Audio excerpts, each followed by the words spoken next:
today is Steve Schwartz of the LSAT blog and the LSAT Unplugged podcast and YouTube channels. And we're going to link to them from the show notes at accept.com/415. Now, Steve graduated from Columbia University in 2008. In high school and college, he tutored students in a variety of subjects and also helped prep test takers for standardized tests, including the LSAT. However, he really began to focus on the LSAT when he was applying to law school. He founded the LSAT blog in 2008 and never looked back. Today, 13 years later, he has helped thousands master the LSAT, get into law school, and sometimes secure scholarships worth tens of thousands of dollars. Steve, welcome back to Admission Straight Talk. Thanks so much for having me back on, Linda. Great to see you again. Great to have you. Now, we spoke almost exactly 1 year ago when the Flex LSAT was new. Corona was new. At the time, we discussed the new and remote Flex LSAT. Today, we're going to discuss the demise of the Flex LSAT. What gives? I mean, basically, the Flex was always kind of meant to be temporary, and I think that's why LSAC gave it the Flex name to distinguish it from the normal regular LSAT. But here we are, 1 year later. COVID-19 is unfortunately still with us to some extent, although hopefully things will be looking better later this year with the vaccine rollouts and such. But LSAC, they can't keep administering the LSAT without experimental sections. They've got to be able to test out future questions. So starting in August this year, they're adding back in an experimental section, and they're going to start calling it just the LSAT again. Got it. And how is the LSAT going to be different from the Flex LSAT, given that they are both remotely proctored exams, I should say? Sure. Yeah, I mean, it's a very, very small difference. I don't want people to get overly stressed about it. It's still the same question types, the same difficulty level. So you're going to have logic games, logical reasoning, reading comprehension like before. It'll still be the same length of 35 minutes per section, but the overall test sitting will be longer by adding back in that fourth unscored experimental section. They'll also insert a break between the second and third sections. So the length gets a little bit longer, maybe 10-minute break plus another 35 minutes for that fourth section. So test takers are looking at roughly a 45-minute longer exam. But as you said, it'll still be online. And entirely online. Are there any in-person testing centers planned for those who prefer that? Not currently. At the moment, okay. I don't think that we'll see any for quite a while, but LSAC indicates that they're open to the possibility, although they still will keep the online option we're expecting. And they've said it'll be online through at least June 2022. But this is still much shorter than the pre-COVID LSAT, which had 5 sections, 4 scored, 1 unscored experimental. Now the LSAT for the foreseeable future will have 3 scored sections plus 1 unscored experimental section. Got it. It's very interesting from my perspective. GMAC with the GMAT, you have an option to take it in person or remotely. MCAT is entirely, the medical aptitude test is entirely in person. There's no remote possibility. I think GRE has both, but I'd have to look. And LSAC is entirely remote. So it's like each one has a different approach. Yeah, I mean, there's so many logistical things for them to deal with that I can understand. I mean, on the one hand, I think it's nice to give people options. On the other hand, it's a lot of work to offer it in multiple contexts. And in person, the logistics of doing it that way, booking the testing centers, especially when the LSAT, unlike some of the others, I mean, if I understand correctly, the GRE is virtually every day. Is that right? Yes. Yeah, so the LSAT's not even every month. It's almost every month. So They don't have that same level of regularity. It's like things are kind of ad hoc for each time they're doing it. I think there are also many more GRE test takers. Yes. Just so many more subjects. But yeah. Yeah, the economies of scale. Looking, stepping back and looking at the landscape overall, it's kind of interesting how each one has chosen a different path. Yeah, confusing for people who want dual degrees, right? Right, that's for sure. Go for the GRE. Now, will applicants know which section is experimental? So that's the thing. I'm glad you raised that question. They will not know during the exam. They will not know whether that unscored extra section is going to be games, reasoning, or reading comp. And they also don't know where in the exam it'll be. So it could be your first section, you're doing it and it's unscored. It could be the last section, in which case at least you've already gotten through the stuff that mattered to you, or it could be somewhere in the middle. And they don't tell you which section it's going to be, because if they did, you probably wouldn't try as hard. And then that would affect their ability to benefit from the results of what you're doing. They want to be able to see how you perform. So every test will have 4 different sections, and just one of the sections will be unscored. That's right. So there's going to be 3 types of sections, but one of them you're going to get twice. So then you'll know that one of those 2 is the test. Exactly. So after all said and done, you're going to know, okay, well, if I had 2 logic game sections, one of those was the fake one. You're just not going to know which one it is. But let's say you do logic game section 1, logic game section 2. Well, then you know the reading, comp, and logical reasoning is going to be real. Exactly. Okay, so at least you have that information. Good or bad, you have it. At least you got it. Of course, as you're going through, until you get the second section, you're not going to. Right. Yeah. So you basically, unfortunately, you got to try on everything. Of course. Right. Do you recommend that applicants take the Flex LSAT? In other words, they make sure they get it done before we move to the LSAT, before August, as soon as possible, essentially? Or should they wait for the traditional LSAT? That's a great question. I mean, all else being equal, I think anybody would prefer to do it without the experimental section and be done by June. But I would not recommend that you rush it if you're not fully ready by June. And that additional 2 months could make a big difference. Yeah. As with almost anything in admissions. I mean, one of the things I always tell applicants, they'll ask, when should I apply? I'll say apply as early as possible, provided you don't compromise the quality of your application. And the same as with the test-taking experience. Yes, that is an enormous caveat that everyone should pay close attention to in all of these contexts, right? I mean, doing it earlier, getting it done sooner. I think all people just want to be done with this stuff and get on to the actual grad school they're applying to, right? The law school they're applying to. This is just a means to an end. But these things are incredibly important. Your LSAT score matters a great deal. And so don't rush to get it done by June just to do the 3-section version, when an extra 2 months could make an enormous difference in getting a higher LSAT score, getting more scholarship money, getting into better schools. And that June versus August thing, the August LSAT's in mid-August. You get your results back at the end of August. You can still apply at the beginning of the cycle either way. Right. And you'll apply knowledgeably, knowing what your LSAT score is, as opposed to just kind of applying in the dark. Exactly. Right. How should applicants adjust their prep in light of the additional section and increased length of the LSAT versus the LSAT-Flex if they're not ready to take it by July? I would say just practice like it's going to be on game day. So do 4-section practice test sittings, splice in an unscored extra section from another exam, and place that extra section in any position, 1st, 2nd, 3rd, or 4th. It's kind of funny, actually, but the released prep tests from the past are all 4-section exams, because the exam used to be 4 scored sections plus that 5th unscored experimental section. So if you want to insert logical reasoning as your extra section for the new LSAT starting in August 2021, you've already got it built in with all of the previously released exams. There's nearly 100 like that. But you don't want to only use logical reasoning as your extra section. So you should also make some little Frankenstein exams, inserting logic game sections from other prep tests or reading comp sections from other prep tests. But you do that, you'll be ready. Great tip. Now, LSAC indicated it may need to adjust the score release date,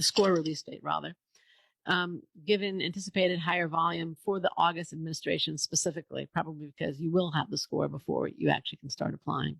Now, how much longer do you think it will take to get the score if you take the August test? I would say you'll probably get it within 3 weeks. It used to be a 3-week wait to get your score back. 3 weeks of the test date.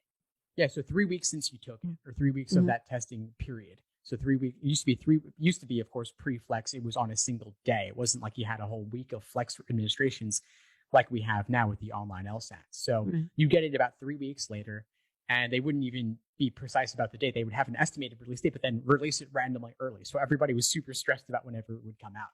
With the flex, they've adjusted things with the new LSAC president, Kelly Testy, who's great. They've been much more better at communicating with students, and they've been saying, 2 weeks from now, you'll get it. They actually stick to the date. That's very comforting for folks to not be frantically checking their LSAC accounts or their emails and stuff. Yeah. Reflexively doing so. Yes, really, definitely. I mean, but as they're changing things up a little bit, I think they're giving themselves a little bit of wiggle room, a little bit of a buffer, because they also want to calibrate things a bit more with the longer testing sitting, the potentially higher volume of people. They might have some more work to do on their end. So they're saying maybe a little bit longer. I'm guessing 3 weeks at most, though. Also, law schools really want those scores. They want to get moving on applications. And LSAC really is an organization meant to serve law schools. And so if law schools want something and they're all in the same boat on that thing, I think LSAC's going to really work hard to deliver it. So I'd expect at the very least within like the first week of September. But I'm sure they'll be working around the clock to get them out. Right. Okay. Now, the undergrad world and parts of the graduate world have really been rocked as COVID accelerated or moved different programs to test optional or to issuing test waivers. I mean, on the undergraduate, I think we're now at 40% or 50% or something like that. I understand that 60 of the top 100 MBA programs are now either test optional or issuing test waivers. There are a couple of medical schools that have gone test optional, which is kind of mind-blowing. Do you think that might, and obviously some law schools have decided to accept the GRE. Do you see that happening in the law school world, and why or why not? Well, I think there's two questions here, right? Because one is about, will they start taking the GRE as well? And then separately, will they go test optional entirely? So with regard to the GRE, I do expect that more and more law schools will take the GRE as a way to widen the applicant pool. I mean, they can, of course, evaluate folks on other criteria, like their GPAs, like their application essays and such, and they can choose very carefully whom they choose to admit with their GRE score as opposed to the standard, which is the LSAT. So I think that on a long enough timeline, virtually every law school will take the GRE as well, especially once Harvard start and make that big announcement, then many other schools followed suit shortly thereafter. Oh, yeah. If Harvard does it, then it must be okay, right? And they also feel, I think they'd like to be able to widen the pool and take more applicants. That increases their selectivity, if nothing else. So of course, I think there's a strong incentive to do it simply for competitive benefit over other law schools. So I think we'll certainly see every law school or most law schools take it eventually. Test optional is a different story, though, because in part, the American Bar Association requires schools to use a valid and reliable admission test. For, I think, most of the time that we've been around, it's been the LSAT is the main game in town, right? GRE is a fairly new entrant. And is it valid or reliable? I mean, that's debatable, but it seems to be that they're accepting that. No one's going to shut down a law school for doing the GRE instead. But test optional altogether, I think, is tough to sell. I've seen a couple of. Have you seen it? I think there was a school in Arizona that said that they consider the first semester of law school to be the best possible test for how you would do in law school. So in other words, they're not requiring transfer students to have the LSAT anymore? No, they were actually accepting students provisionally based on their performance during the first semester of 1L. And they said, well, if you can cut it that way, then we will take you for the remainder of the 3 years. I hadn't heard that. Yeah, I thought it was a very creative interpretation of valid and reliable admission test. Yeah. And they got away with it from what I've seen. I didn't see anything saying that it wasn't going to work. Of course, this was with a very small number of students. I think it might have been only for their own school's undergraduates. So it was maybe a pilot program or mini pipeline of sorts. It wasn't like they were opening this up to the entire world. Yeah. I have my concerns about it, though, because if you don't do well, then you just spent the first semester's tuition and have nothing to show for it if you don't get taken for the rest of it. Right. So I have some concerns regarding that, and I'm not sure that a lot of schools would go that route, but that could be one pathway to standardize test optional, but still technically falling within what the ABA requires under, again, what I consider a creative interpretation there. Again, I don't know how, obviously the ABA's approval is critical. That's the accrediting body. I know in the business school world, several programs have started issuing test waivers. So basically what they say there is, you fill out a form and you show that and without the GMAT or the GRE, that you are qualified that you're likely to do well in business school. Okay, based on your performance in college, based on your work performance, they have good confidence that you're going to perform academically. And then the school will issue a waiver, and you don't need to take the GRE or the GMAT to get in. And so that's kind of a middle place between test required and test optional. No test required. Again, it's a middle spot. And it's, again, from my perspective, seeing different graduate programs, it's really interesting to see how they're all handling this, because on one hand, they want to increase access. They also want to stay competitively exclusive. So if they waive the test, application volume soars, and if they don't, students are happier. Applicants are happier. They don't have to take the test. They don't have to spend money on the test. They don't have to spend money on prep. But it's going to be really interesting to see how this plays out. No, I really like that idea, actually, because there are a lot of students who, for whatever reason, they just don't do well on standardized tests. It could be nerves, it could be anxiety, it could be any one of a number of factors, but they've demonstrated their aptitude and their ability to succeed in law school based on some other factor. It could be work experience, it could be their GPA. And so if they can show, for example, that their SAT or ACT performance did not accurately predict how they would do in undergrad, and they killed it in undergrad and got a great GPA, then why wouldn't we think they could do similar in law school as well? Right. The one concern I have, which I think is why the ABA requires this test, is bar passage rates. So if the bar exam exists and it's required to practice as an attorney, then we want to make sure you're going to do well on that. And the LSAT has some correlation with first-year law school grades, which in turn can translate into bar passage to some extent, but these aren't the strongest correlations in the world. So I could see why in many, many cases it wouldn't line up. And I actually think there's far too much emphasis placed on standardized tests in general. Mm-hmm. And to some extent, they're a necessary evil, but I'd love to see alternatives like what you laid out. Right. And I think that the law school you mentioned is say, look, if you think, it's kind of putting your money where your mouth is to the student. If you think you can do well in law school, show us and we'll admit you. Yeah, that's fair. I mean, at the same time, though, I still wonder about, on the one hand, the law school gets that money, so they have incentive to offer that program. And then secondly, I mean, a lot of students desperately want to go to law school, and then they're taking out big loans. And so I could see some of these bottom of the barrel law schools, and I'm not going to name any names here, but there are certain schools that I think don't have the students' best interests in mind as much as they have their tuition dollars in mind. And they need those students to make their overhead. Right. And some schools are in trouble. And so they're looking to get dollars wherever they can get them. And that's where you have certain things like these Masters of Legal Studies degrees, for example, that I'm not sure are a good substitute for getting a JD. Right. No, clearly. Great points. Thank you. What are your top tips for people taking the LSAT remotely? I would say my biggest tip is to really simulate the testing environment as much as you possibly can.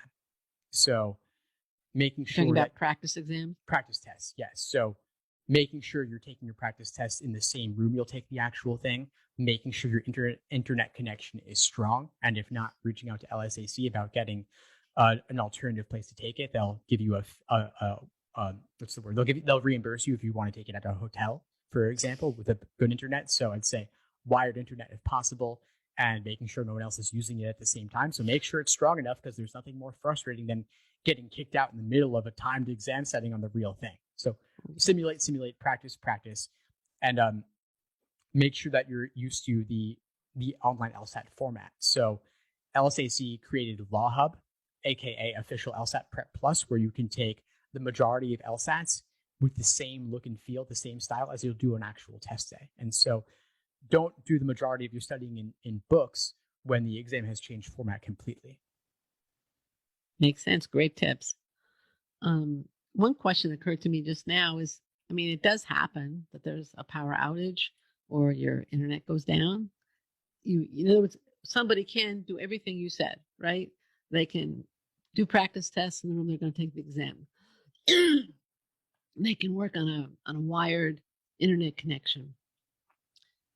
and still something will happen. What happens then? What do they do? Yeah, that's the worst thing, because you could do everything right and then something happens from a totally outside external factor that just ruins it for that day. What you do is reach out to LSAC immediately, ask the proctor to make a note of it as well, if possible, depending on what happened. And then in some cases, LSAC will set up an alternative date in the short term. So maybe you could take it a week or two later. Alternatively, you might not be able to take it until the next sitting, which is typically going to be a month later, maybe two.